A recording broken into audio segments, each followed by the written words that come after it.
विधवा ने अपनी प्यास साधु के साथ बुझाई। यह कहानी एक साधु और विधवा औरत की है। गांव के किनारे एक घना जंगल था, जहां एक प्राचीन शिव मंदिर स्थित था।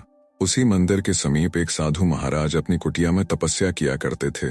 वे बहुत ही सिद्ध पुरुष थे, भोग विलास से दूर, केवल भगवान की भक्ति में लीन। उसी गांव में एक विधवा स्त्री गौरी अकेली रहती थी। उसके पति की मृत्यु के बाद उसकी दुनिया वीरान हो गई थी। समाज की बंदिशों ने उसे और भी अकेला कर दिया था। उसकी इच्छाएं, उसकी भावनाएं सब दबकर रह गई थीं। लेकिन मनुष्य देह इच्छाओं से मुक्त नहीं हो सकता। गौरी रोज शिव मंदिर में पूजा करने जाती थी। साधु महाराज को देखकर उसे अजीब सी शांति मिलती थी। एक दिन अचानक तेज बारिश आ गई। वह मंदिर में ही रुक गई, ठंड से कांप रही थी। साधु महाराज ने उसे अपनी कुटिया में बैठने को कहा।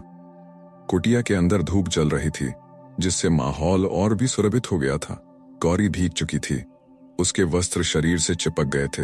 साधु महाराज ने जब उसे देखा तो पहली बार उनका ध्यान उसके सौंदर्य की ओर गया।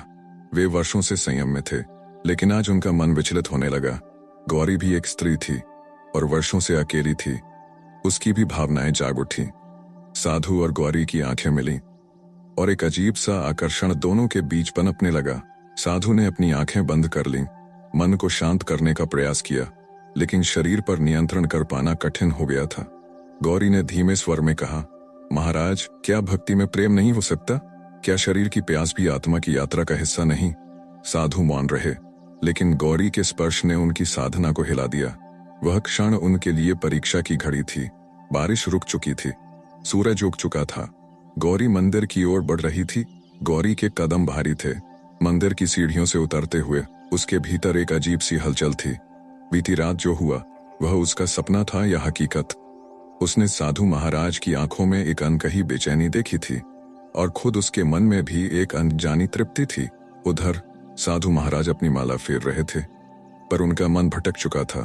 वर्षों की तपस्या, संयम, साधना सब कुछ एक रात में डगमगा गया था। उन्हें गौरी की आंखों में जो सवाल दिखे थे वे अब भी उनका पीछा कर रहे थे। अगले दिन गौरी फिर मंदिर आई। वह साधु को देखती रही, लेकिन कुछ कह न सकी। साधु भी अपनी साधना में डूबे रहे, पर वे भी जानते थे कि उनके भीतर कुछ बदल गया था। गांव के लोग गौरी को लेकर तरह तरह की बातें करते थे। एक विधवा का मंदिर में रोज आना और साधु के आसपास मंडराना उन्हें खटकने लगा था। समाज की संकीर्ण सोच हमेशा प्रेम और सच्ची भावनाओं को कलंकित कर देती है। एक दिन जब गौरी जल चढ़ाने मंदिर पहुंची तो गांव के कुछ लोगों ने उसे घेर लिया। क्यों आती हो रोज मंदिर? कहीं साधु महाराज को भटकाने तो नहीं आई? किसी ने व्यंग्य से कहा। गौरी का चेहरा लाल हो गया। भगवान के मंदिर में आने के लिए क्या मुझे समाज से अनुमति लेनी होगी? उसने दृढ़ स्वर में कहा। तभी साधु महाराज ने अपनी कुटिया से बाहर आकर सबको शांत किया। सच्चे भक्ति मार्ग में कोई बंधन नहीं होते। गौरी केवल पूजा करने आती है। उसके चरित्र पर प्रश्न उठाना पाप है। गांव वाले असमंजस में पड़ गए और वहां से चले गए, लेकिन उनके मन में शंका के बीज पड़ चुके थे। रात हो चुकी थी। साधु महाराज ध्यान में बैठे थे, लेकिन मन बेचैन था। गौरी की छवि उनके ध्यान को भंग कर रही थी।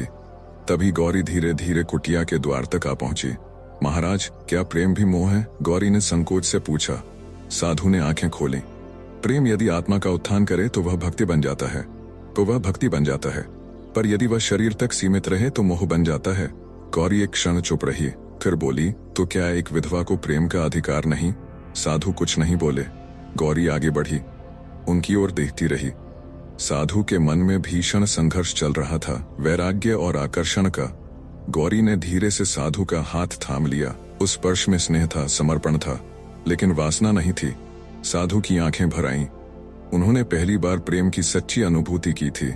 वह प्रेम जो देह से परे था, जो आत्मा को छूता था। सूर्य उग चुका था।